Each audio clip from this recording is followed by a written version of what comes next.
Let's get further reaction from PSA's Claude Naiker on this particular matter. Claude, good morning and thank you very much for your time. You know, I must say the two-pot system is possibly by far the most progressive because the public service has lost a lot of skilled workers because they were heavily indebted and had no choice but to resign to cash out their pensions and settle their debts. And in particular, many of us would have heard some of these stories pertaining to teachers who would have resigned and then sought work after having settled their debts. But perhaps for the benefit of those that might still not be familiar with how the system will work, can you just take us through the portion or fraction that would be accessible and the one that will be received only upon retirement? It's a very good morning to you. Thank you for having me. Quite right. In the pension industry, it's quite a progressive step that the whole idea was that those that are in desperate need of financial assistance would not resign from the employment, but will be able to still continue with the employment, but access the pension fund. You will recall that you will only be able to recall your pension fund when one retires or one obviously dies and your family inherits his pension. But what the industry has now proposed is that you have a two-pot system where 1/3 you can put your contributions in, and at a later stage you can access this in the form of savings.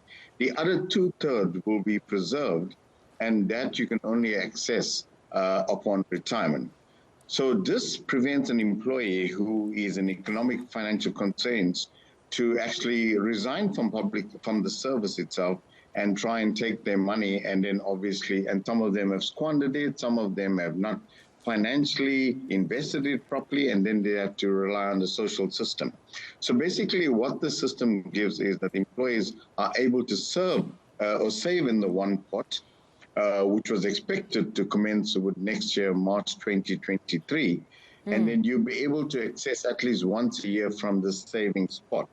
And you will able to also put money in there on a month-to-month basis and save. And as and when you require it, under dire circumstances, you'll be able to access this.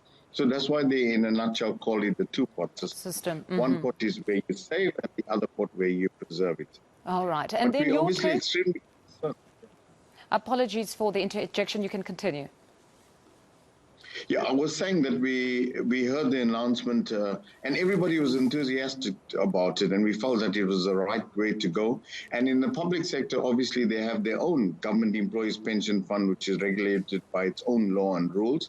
And we were lobbying government to say, look, this concession must apply to public servants as well. And everybody was enthusiastic. Everybody was happy that, look, the implementation date is expected in March. A lot of people have lost their jobs during COVID and are suffering. And we felt that March 2023, albeit not quick enough, but will have some sort of financial relief to these employees. Now that we hear that it's going to be in March 2024, I think it defeats the whole purpose. And that's what Kasatu was saying. That's what Kasatu was saying, that people are in need of this money now. 2024 is too far ahead. They might not still be in employment. They would rather opt to retire then and miss out on this great opportunity. So what happens in this respect? Because really there are a lot of regulations and a lot of approvals that are needed. So realistically, it can only be 2024. So what now? Well, look, I think we're looking at about almost a year and a half. And during that period, you could have a lot of people resigning just to access the funds. And this could be catastrophic to some of the pension funds. And then you'll have to have people relying on the social system to actually sustain their finances itself. I think that, in a sense, is going to have a problem. At the onset, I think government should have been honest and said, listen, legislation was not going to be enacted or changed or amended so quick to allow employees to access the pension fund. I think they should have been honest up front so that people can gear themselves and say, listen, we will not be able to access this pension fund in 2023, but maybe in 2024, 25 itself. Other means should have been employed in the interim to try and assist these employees. I think government needs to take a stance here and do something urgent.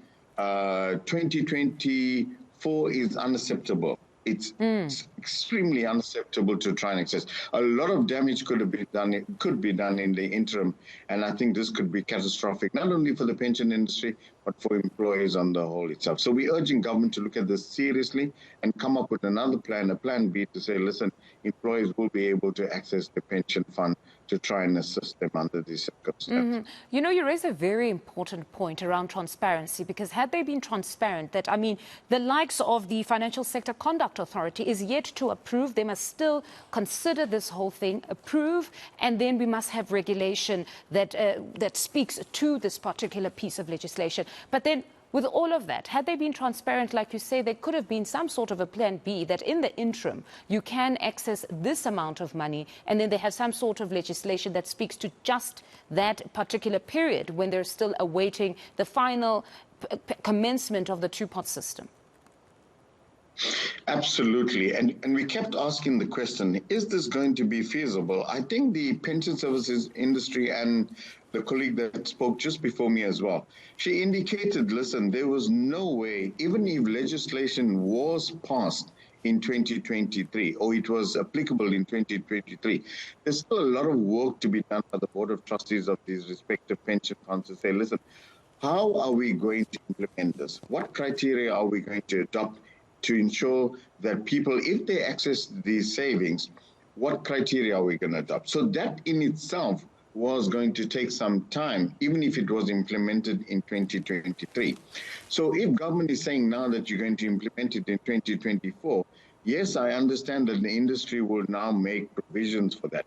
But I think a lot can only be done once legislation takes place, where they need to set criteria. So that will also delay the process for people to actually access the funds. I think government was not transparent here. Had they been transparent, we would have made other alternatives, advise our members that this is a situation, you won't be able to access these funds immediately. You need to make other alternatives just to get by until you can actually do this. So I think they need to come up with a system now, or they need to come up with some measure in the interim to try and alleviate the problems that are faced by these by employees that are actually wanting to resign to actually take their pension fund. Totally unacceptable and not transparent, I must say. And then just for clarity, what was resolved around the tax obligations when one withdraws their savings? Basically, I think that aspect has not been, shall I say, informative enough, because there are tax implications. And if people wanting to withdraw from the savings funds, got to be very, very careful. I think they need to seek advice from the fund. They need to seek advice from tax consultants or a person that's properly qualified to say, listen, these are the implications for the tax, because there is going to be tax implications. Because we know what the culture has become, that if you're going to withdraw early, there would be some sort of penalty. So, I mean, you have people here that would desperately need the money, but they might find there might be great tax obligations, and then it turns out to not be worth it.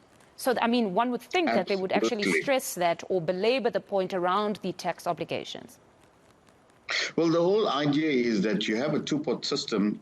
The second pot was to preserve your pension fund so that when you retire, you have enough money. But on the other hand is that if you have this other pot where you can save and you can access money, all well and good.